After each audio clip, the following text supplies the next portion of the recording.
Alrighty, everyone. So in constitutional law, we were talking about the Commerce Clause, and I had already started talking about the Commerce Clause in a previous episode. I'm going to say that episode is not irrelevant, but I would use this episode to replace kind of the content of that episode to an extent. And the reason for that is because I'm going to go over everything again. There's ultimately going to be one more episode on the Commerce Clause after this one, but I just want you to know that episode is going to cover some of the same material in this episode. There's going to be some things in that episode that I don't talk about in this, so I would still recommend listening to it, but ultimately we're going to cover some of the same material. And the reason for that is because I want to go over federalism again, the difference between the state powers and the congressional powers, because that's something that the Commerce Clause, in its limitations and expansions, has really had a hard time trying to figure out. How much power goes to the states, how much power goes to Congress. And some of these cases are going to illustrate that purpose. The one thing to note about federalism that I think is just important to say is that it is the separation of state and federal government. And there are pros and cons to federalism. The biggest pros is that there's going to be economic efficiency, meaning you can ship goods, apples and oranges produced in California to Iowa, where we don't produce any oranges, and corn from Iowa over into states that don't get corn. Federalism allows this economic efficiency, and the Commerce Clause is a way of regulating this and to ensure that these goods traveling over state lines has as much economic efficiency as possible. And so that's some of the reason why the Commerce Clause is there, is to make sure that states aren't harming other states because certain states produce certain things that only that state produces, and vice versa with other states. So the Commerce Clause, the Constitution, United States Constitution, Article 1, the powers of Congress, and talks about the Commerce Clause, and it says that Congress has the ability to regulate commerce among the states. And the courts have interpreted this in several different ways throughout history, throughout time. I'm going to say that there are 5 stages. Today we're going to go over the first 4, and then next time we talk about the Commerce Clause, we'll go over the last stage. Stage 1 is the first expansion, meaning expanding the federal Congress power of how they interpret the Commerce Clause. Stage 2 is the first limitation. Stage 3 is the second expansion. Stage 4 is the third expansion, and then Stage 5 is going to be the second limitation. Let's go ahead and start with Stage 1, the first expansion. This is Gibbons v. Ogden. We had already talked about this. It expanded commerce to include, first of all, navigation, and then that navigation can be used to override states' laws that was used there. So our big takeaways from this: navigation is commerce. Congress has the ability to regulate interstate commerce, and it overpowers any licenses that the state gives. Federal is going to trump over that. However, in this case, the states still had the power to regulate everything that was purely internally generated within the state. And this is going to change with future expansions. But that's really our big takeaway from Gibbons v. Ogden. In Stage 2, we have our first limitation stage, and this is going to be Hammer versus Dagenhart, and this was a child labor case. What happened here is that Congress ended up passing a law to regulate commerce from businesses that engage in child labor, businesses that employed children underneath the age of 14 or employed children between ages 14 to 16 for longer than 8 hours a day or for more than, or 6 or more days of work a week. And so the whole point of this regulation was to address child labor. And the side parts of it is really commerce was the way that they were trying to do this. So what it did is it restricted goods that shipped out of state from these businesses. And we see here the issue. The issue is that Congress attempted to create these restrictions on businesses under the premise that these goods are going to ship over state. The majority in this case in Hammer says that the purpose of the bill matters. That is, the legislation is not allowed to control commerce that infringes on the state's police powers. So child labor was something that states had the right to focus on, and the way that they had the rights there is police powers refers to the state's ability to regulate the welfare, the economic, and other features of the state as well, just to make sure that everyone's well-being is good. And Congress is not allowed to infringe on those state powers, and by trying to use the Commerce Clause, the majority says that they were trying to overstep that state powers there. The dissent disagrees, and they say that the purpose doesn't matter, meaning whether it's targeting child labor. All that matters is that it's using it to address commerce. They're regulating commerce and going over state lines, and as a result, what else doesn't matter.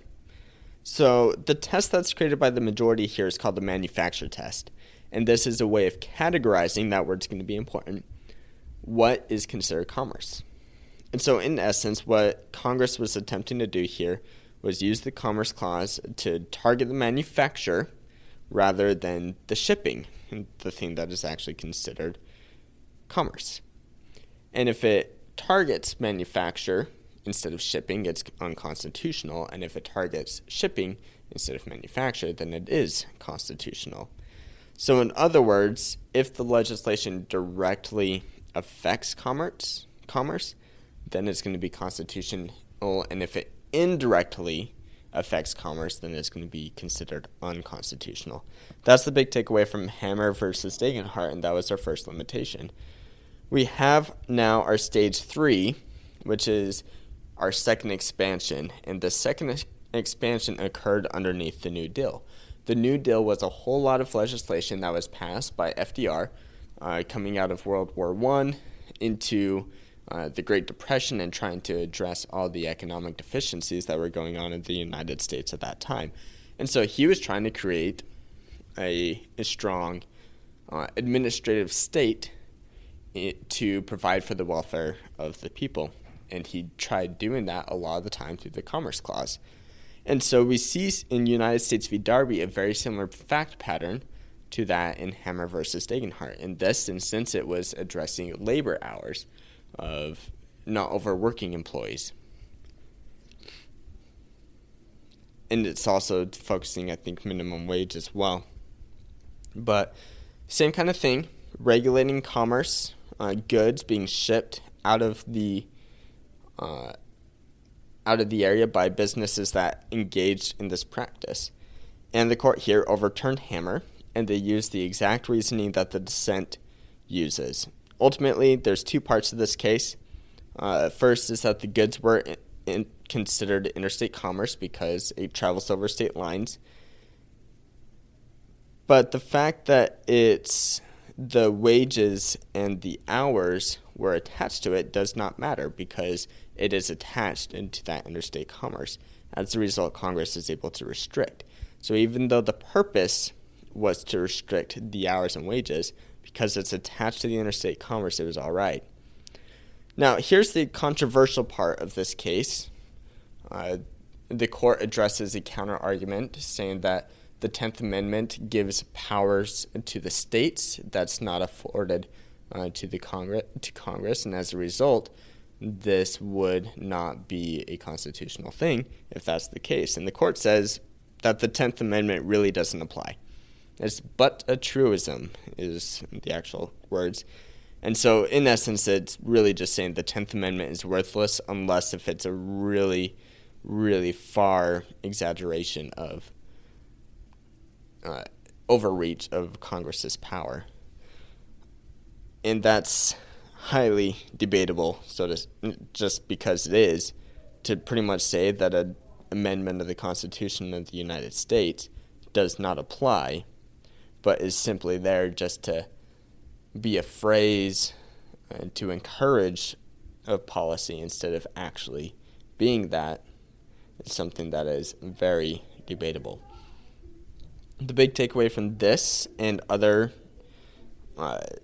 the other New Deal cases is that the New Deal was ultimately successful in the long run of making sure that the policies, the administrative state was in existence, because eventually most of these pieces of legislation were upheld. Our second case associated with the New Deal is Wickard versus Filburn, and I actually did these two out of order, and I did it on purpose. The reason why they were in a different order originally was because of the categorical versus functional, and I'll get into functional because Wickard is an example of functional.